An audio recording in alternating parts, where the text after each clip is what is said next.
Dans la vie, certaines personnes se dépassent pendant que d'autres se font dépasser. Bienvenue sur Obsession Progression, le podcast des compétiteurs qui sont obsessifs de l'amélioration. Je m'appelle Nathan Delacoste, je suis préparateur mental spécialisé dans les sports extrêmes. J'accompagne surtout des athlètes internationaux comme les skieurs et snowboarders en équipe de France. Dans ce podcast, je partage les coulisses des séances et des prises de conscience avec l'intention d'emmener votre mental au plus haut niveau en entraînant l'humain derrière la machine. Pour cette quête de performance, je vous parle à la fois mindset, cohésion de groupe, discours d'avant-match, résilience et gestion des émotions. Prenez une bonne dose d'inspiration à chaque épisode, ils sont rendus possibles par Ready to Rock.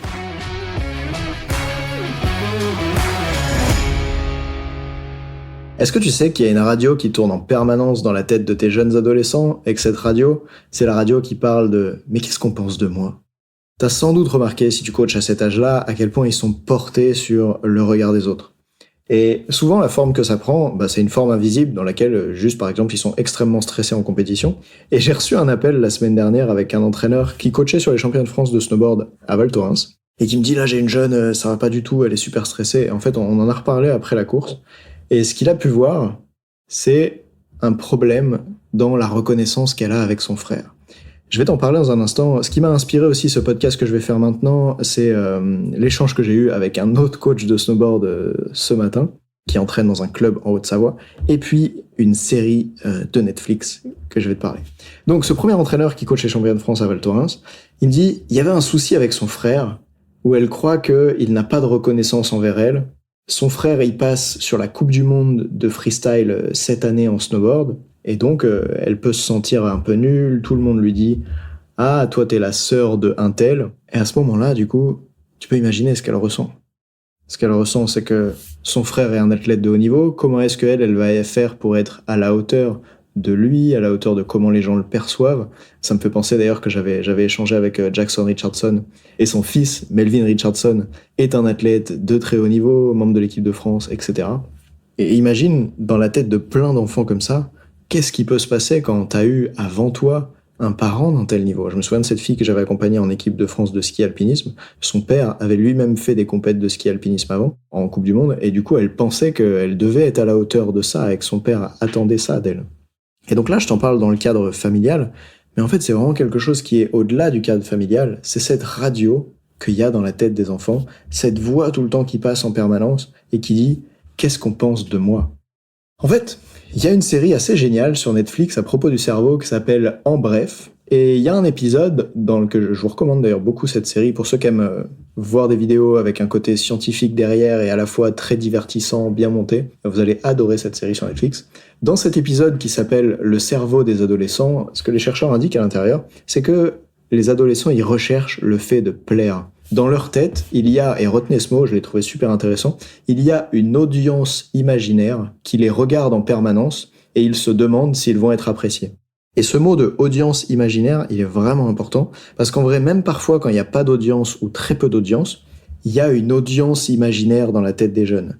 Cette audience imaginaire, c'est soit des personnes qu'ils ont déjà rencontrées et qui les ont critiquées auparavant, ou soit des personnes qui pourraient les recritiquer dans le futur. Donc toi, quand tu coaches ces gens-là ou quand t'es parent de ces gens-là, imagine-toi qu'au moment où tu vois cette personne face à toi, elle ne voit pas juste toi, elle voit aussi toute cette audience imaginaire autour qui est souvent en train de la critiquer ou de pouvoir la juger. Si tu te souviens de ton expérience quand tu étais adolescent, en tout cas moi je me souviens de mon expérience au collège et les autres jeunes n'étaient pas vraiment très cool avec moi ni même entre eux. Enfin je pense que c'est juste un truc d'adolescent en fait d'être à fond dans le jugement, dans la critique. Et tu peux te souvenir, c'est quoi les comportements que t'adoptais à l'époque pour être apprécié par certains ou pour éviter d'être rejeté par d'autres? Et aller voir c'est quoi les trucs les plus débiles que ça t'a amené à faire par exemple. Et pour certains, ça va à propos de la pratique de la consommation de drogue. Tu vois, je me souviens que la première fois que j'ai bu de l'alcool, c'était pour plaire aux copains. Il y en a qui se sont mis à fumer pour appartenir au groupe à la récré au lycée, de ceux qui se retrouvent à l'extérieur du portail, de ceux qui peuvent sortir, de ceux qui sont en groupe comme ça. Et tous ces comportements-là vont être influencés par qu'est-ce qu'ils pensent de moi, comment je fais pour être apprécié. Et ça pour plusieurs raisons. Notamment une que je décrivais dans le podcast 9 où je faisais le lien entre l'industrie du luxe et pourquoi on a peur de perdre contre moins fort que soi en compétition. Je t'invite à aller écouter si c'est pas déjà fait. Tu sais, il y a ce truc d'appartenance sociale. Ajoute à ça que chez les jeunes, et un jeune qui se développe, il y a tellement de domaines de vie dans lesquels être aimé en fait. Il n'y a pas juste le sport, il y a aussi la beauté, la conversation, l'école. Il y a tous ces domaines de vie dans lesquels Bah, au final, ça les amène même à prendre des risques, et c'est ça qu'ils décrivent dans l'épisode sur Netflix, tu vois, c'est à quel point les jeunes sont prêts à faire des choses pour pouvoir être appréciés par d'autres, et notamment ce que les scientifiques ils observent, c'est que ça favorise le fait de prendre des risques. Et d'ailleurs, en freestyle, on a besoin que les jeunes ils soient prêts, capables de prendre des risques. Mais lesquels? Tu vois, peut-être que ça te rappelle ce que je décrivais, je crois, dans mon deuxième podcast, où je te disais que pour plaire, et donc moi ça m'est arrivé même à 23 ans, pour plaire à des gens, j'avais décidé d'envoyer des front flips alors que j'avais pas du tout le niveau de le faire, juste pour être capable de prouver aux gens que je savais le faire. Et à ce moment-là, ce qui m'a blessé, c'est sûrement le fait d'avoir peur d'être jugé, en fait, ou la volonté d'être tellement bien perçu par les autres. Et donc, si toi, tu prends conscience qu'il y a cette audience imaginaire dans la tête des ados, et d'ailleurs, je dis des ados, mais en vrai, nous sommes des ados qui n'avons pas très bien grandi. Nous sommes des ados qui sommes restés bloqués à l'âge de j'ai peur de ce qu'on pense de moi, est-ce qu'on va me juger, etc. Et aujourd'hui, moi, je suis content d'avoir dépassé ça dans ma vie, mais jusqu'à il y a quelques années encore, c'était là. C'est pour ça que j'en parle dans ce podcast, que j'ai envie que toi aussi, tu puisses, toi ou les gens que t'accompagnent, aider à dépasser ça. Et pour l'instant, pour pouvoir dépasser ça, ça commence par faire le diagnostic de qu'est-ce que je vois, par observer à quel moment ça se produit. Et par exemple, l'entraîneur avec qui je parlais ce matin, dans un club de snowboard en Haute-Savoie, il me disait, en fait, moi, mes jeunes, ils ont peur de paraître ridicules. Et dans les sports à jugement, c'est tellement important. À une époque, j'entraînais des gymnastes. Je faisais de la préparation mentale intégrée, donc j'allais dans la salle de gym avec elle à Échirol, à côté de Grenoble. J'accompagnais ces filles et c'était intéressant de voir, tu vois, dans ce sport qui est jugé, de voir le lien qu'il y a avec le regard des autres, avec l'apparence, avec qu'est-ce qu'on va penser de ce que je fais. Peut-être que ça, c'est encore plus amplifié dans des sports à jugement que dans des sports à chronomètre, par exemple, comme un sprint en athlétisme. Mais quoi qu'il en soit, c'est là, dans la tête de tous ces jeunes, et on devrait y faire attention. Notamment, on devrait y faire attention pour les aider à se concentrer à la fois sur qu'est-ce qui compte vraiment, et les laisser faire le choix, tu vois, par rapport à ça. Par exemple, c'est des fois de poser des questions du type « Ok, est-ce que c'est plus important pour toi de plaire à ces personnes ou d'atteindre X ?» Parce que des fois, les deux s'opposent, en fait.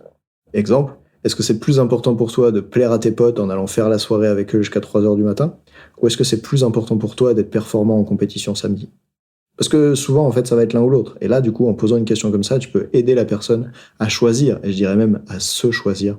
Et c'est assez beau de faire ça de cette manière. Ça me rappelle un podcast que j'ai fait avec une jeune skieuse, je crois que c'était l'épisode 11 ou 12, où on parlait de sa peur du rejet, et que ce dont elle avait le plus peur, c'était d'être rejetée par ses copines au lycée, alors que ce pourquoi elle avait peur d'être rejetée, c'était ce qu'elle aimait le plus chez elle. Je sais pas si tu t'en souviens, où elle aimait être une skieuse de haut niveau, mais du coup, elle avait pas les mêmes sujets d'attention que les autres, et elle avait peur d'être rejetée pour ça. Une fois qu'on est allé sonder avec elle ce truc de « Ok, qu'est-ce que tu préfères en fait ?» d'un coup, ça l'a libérée de cette peur d'être rejetée, parce qu'elle savait qui elle voulait être. Elle voulait être cette personne qui met en place sa santé, son rythme de vie, ses pensées, autour de son projet sportif. Ok, donc première étape, aider les jeunes et soit à remarquer pourquoi on fait ce qu'on fait, à prendre conscience de c'est qui cette audience imaginaire qui est là. Et des fois, par exemple, avec des questions aussi simples que qui le dit, ce truc qu'avance l'athlète, avec des questions aussi simples que qu'est-ce que tu crois qu'on va penser de toi si? Et là, tu peux voir à quel point ils ont un modèle du monde qui est façonné autour du regard des autres, tu vois. Par exemple, si on te demandait, tiens, aujourd'hui, pourquoi est-ce que tu lances pas une chaîne pour faire des vidéos sur YouTube? Pour certaines personnes, bien avant, j'aime pas faire des vidéos, le truc qui est derrière ça, en réalité, derrière ce j'aime pas faire des vidéos, ou juste derrière je veux pas une chaîne YouTube, c'est j'ai peur de comment on va me percevoir, en fait, sur Internet. Et donc, à ce titre, la prise de parole en public est vraiment un super endroit pour aider les jeunes à travailler là-dessus, et j'espère que tous les profs d'anglais, de français, et tous ceux qui peuvent faire des oraux à l'école m'entendent avec ça. Le plus dur pour les jeunes à ce moment-là, c'est pas de connaître qu'est-ce qu'ils ont à dire. Le plus dur à ce moment-là, c'est de faire face à l'audience qui est face à eux, et de faire face à la peur du jugement, de faire face à la peur d'être ridicule, faire face à la peur de qu'est-ce qu'on va penser de soi. En réalité, quand vous faites des oraux, le plus dur, il est jamais de formuler ses idées pour les jeunes. D'ailleurs, une fois, je parlais avec cette jeune skieuse qui me disait, quand je dois passer devant la classe et lire un extrait du livre, je n'arrive même plus à lire. Les compétences pour lire, elle les a déjà, concrètement. Elle savait lire il y a 10 minutes, elle saura encore lire il y a 10 minutes en dehors de la salle. À ce moment-là, il y a quelque chose qui l'empêche d'accéder à ses compétences. Et c'est évidemment le fait de le faire devant tout le monde. Et qu'est-ce qu'il y a dans le fait de le faire devant tout le monde qui la gêne? Très, très certainement. Peur d'être jugé, peur de ce qu'on va penser de soi. Ok, donc première étape, on essaye comme d'aller diagnostiquer ça, et évidemment dans le podcast je peux pas te transmettre tous les outils pour faire ça, j'espère que ça te donne des idées avec lesquelles tu peux t'inspirer, et sinon nous en formation, c'est ce qu'on fait pour les entraîneurs qu'on accompagne. Et la deuxième étape, c'est d'aider les jeunes à se libérer de ce carcan dans lequel ils se mettent, de ces histoires qui se racontent. Comme par exemple cette jeune que j'accompagnais en ski alpinisme, qui s'est rendu compte que c'est pas parce que son père faisait les Coupes du Monde qu'il attendait d'elle qu'elle soit performante en Coupe du Monde. Ce qu'il attendait, c'est qu'en finançant sa saison, elle puisse se faire plaisir. Et le jour où elle a eu cette discussion-là avec son père et qu'il lui a dit, moi, ce que j'attends de toi, c'est que tu te fasses plaisir, alors qu'elle, elle croyait que ce qu'il attendait d'elle, c'était qu'elle fasse des podiums, il y a tout un truc qui se libère derrière. Et moi, en tant que coach mental, c'est un travail que j'adore faire, tu vois, c'est d'aider les jeunes à débloquer des croyances par rapport au regard des autres, à comment ils vont être jugés. Je me souviens de ce jeune que j'entraînais en Savoie, là, en ski alpin, que quand il était au départ des courses, il se disait, là, j'ai peur que les autres, ils pensent que je suis nul, qu'ils disent de moi que je mérite pas ma place ici. Et en fait, à ce moment-là, personne ne lui avait dit ça. Juste lui, il était au départ. Et quand il voyait les autres le regarder au départ, il se disait, ça, c'est ce qu'on est en train de penser de moi. Et il avait un niveau de certitude là-dessus qui était même d'ailleurs assez étonnant. Hein. C'est drôle de se voir comment on peut se raconter à soi des histoires qui sont tellement vraies, et on finit par même plus remettre en question le fait que ce soit des histoires. Qu'on finit par croire qu'elles sont vraies, tu vois. Il y a cette phrase assez géniale, je trouve, qui dit « On remet en question toutes nos croyances, sauf celles qu'on pense qu'elles sont vraies. » Donc en fait, souvent, on n'est pas prêt à remettre en question ses croyances, puisque le principe d'une croyance, c'est souvent de croire qu'elle est vraie. Bref, j'espère que ça t'a donné envie d'aller voir cette série sur Netflix, en bref, Le cerveau des adolescents, et de te poser la question, à quel endroit de ma vie est-ce que je fais pas les choses parce que j'ai peur d'être jugé? À quel endroit de ma vie est-ce que je fais les choses d'une certaine manière parce que j'ai peur d'être jugé? Et si tu mets ça en place, pour toi, pour ceux que t'accompagnes, il y a de grands changements qui se profilent. Régalez-vous, on se retrouve dans le prochain épisode. Salut.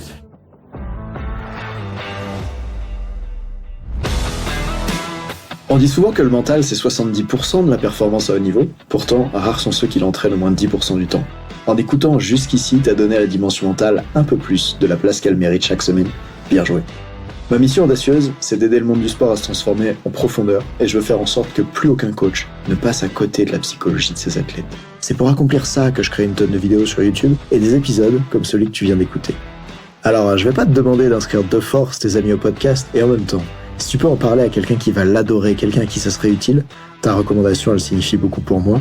Si chaque auditeur en parle juste à 2 autres, l'année prochaine, on sera des milliers de fois plus nombreux avec l'obsession progression.